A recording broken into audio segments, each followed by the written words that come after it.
Hey everyone. So, if you guys remember, I did a little video a little while ago showing my Mini Doge 3 and my KD Box Pro end up having melted connectors and stuff like this guy here, and then this guy here. So basically what I wanted to do today is I wanted to show you guys, I'm going to actually try to do some repairs here and eliminate the bad connectors. So I went ahead and I already fixed these three wires here. So now I gotta go ahead and fix these three here. But I also wanted to show you guys this wire right here.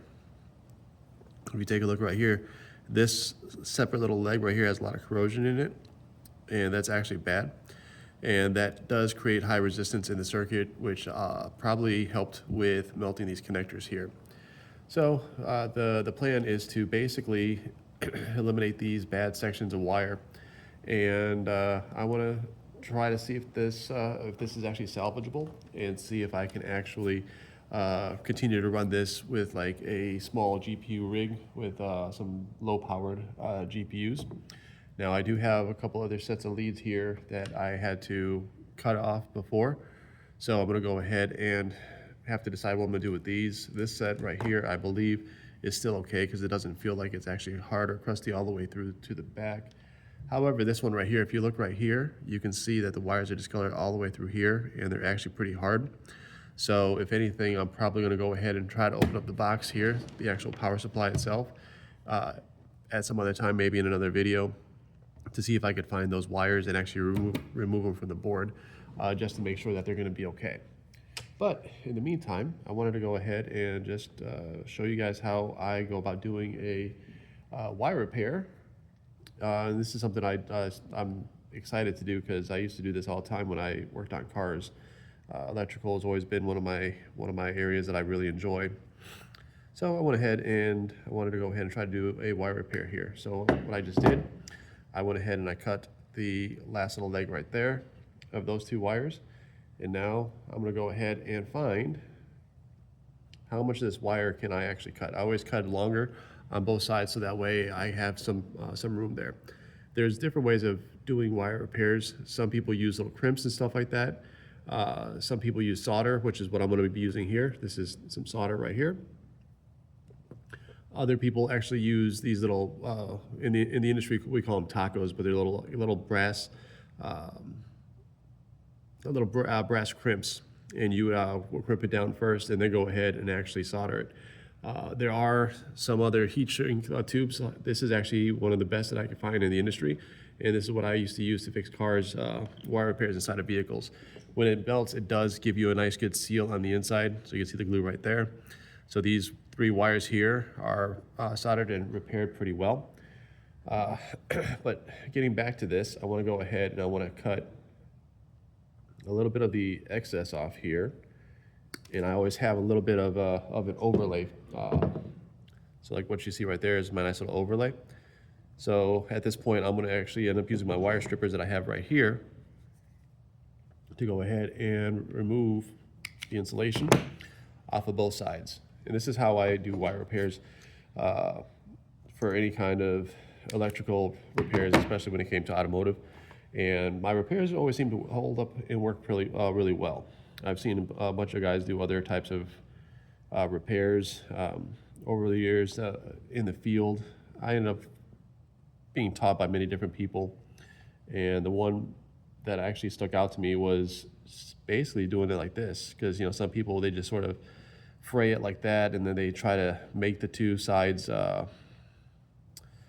intermesh, and then they try to twist the wires together and everything else like that. But what I usually do is I actually make like a little V out of the wire itself on both sides, just like this. And actually, before we go that far, I need to put the heat shrink tube over the wire itself. That way, when I'm done with it, when I'm done soldering it all together, I can go ahead and just pull the heat shrink down and actually seal the repair, and make it a good permanent repair. So now what I'm going to do is I'm going to go like this, and we're going to go ahead and twist the wire. And at this point, if you are using the little brass tacos, like I said, or copper tacos, you would put it right over that and you would crimp it down with another tool. But for me, the way I usually do it, I usually take a soldering iron. This is actually a really old school style.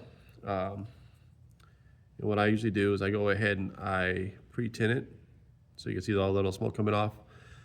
Maybe that's actually me melting the solder onto the tip itself. And now the whole trick is to go ahead and get the wire hot enough for it to actually start absorbing the solder. And basically, as soon as you make contact with it, you should actually be able to see it just get pulled right into the wires.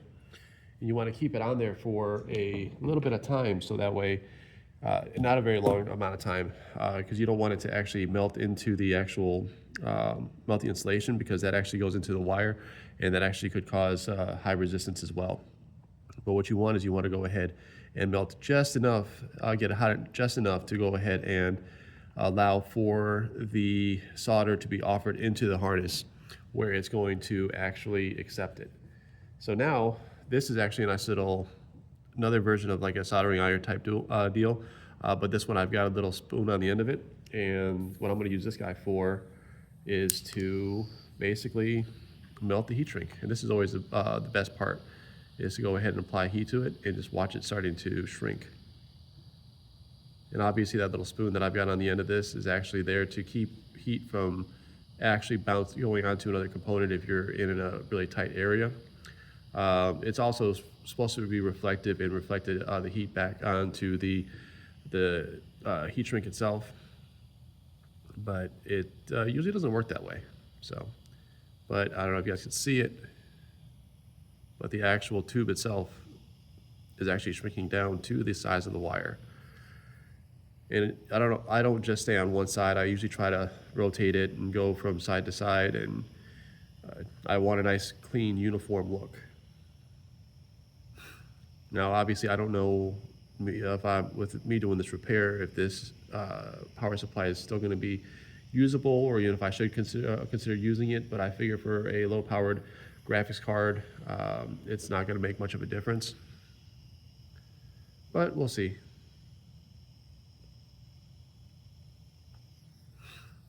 And sometimes it takes a little bit for the heat shrink tube to go ahead and shrink all the way down.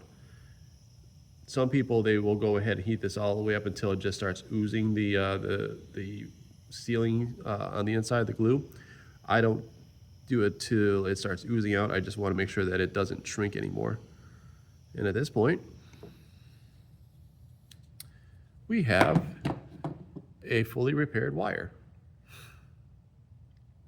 And it's protected from the elements, so if I wanted to go ahead and for some reason put this outside, which I never would, it's actually sealed properly. It's a nice, good, strong repair. See, it's not coming apart.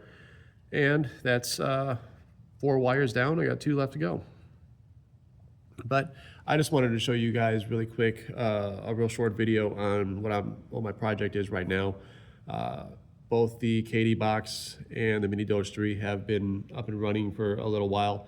After the repair, I was able to get the PSU from New England Crypto, as well as a breakout board. Unfortunately, the breakout board that I got from him didn't last very long, and it probably has something with how I was messing with it. So that one is definitely all on me. But I went ahead and I ordered another breakout board, and it's been working fine. Periodically, I do power the 2 units down to unplug them to go ahead and just verify that the connectors aren't melting. But overall, it is doing what it's supposed to. I hope you guys enjoyed this little video. If there's anything you guys would like to see in the future, please let me know. Comment, like, share. I really would like to try to start bringing some cooler things onto my channel here. I do have a graphics card that I that I just recently got, that I put into a gaming PC that I was able to acquire for not a lot of money. And if you guys wanted to see me put that in there and walk you through the process that I had to do, in order to be able to upgrade the hard drive as well from a 256 HDD to a 2 terabyte SSD. I can walk you guys through that process as well. It did take a little bit of time for me to figure out how to clone the drive, but once I figured it out, it wasn't that bad. And with the use of the right kind of tools, it does make for a nice, simple, easy update. So with that being said, I want to thank you all for your time. Please comment, like, share, and let me know in the comment section what what you guys would like to see in future videos from me, because I do value everyone's feedback. On top of that, I look forward to seeing you guys in the future. And once again, thank you for your time, and I'll see you guys later.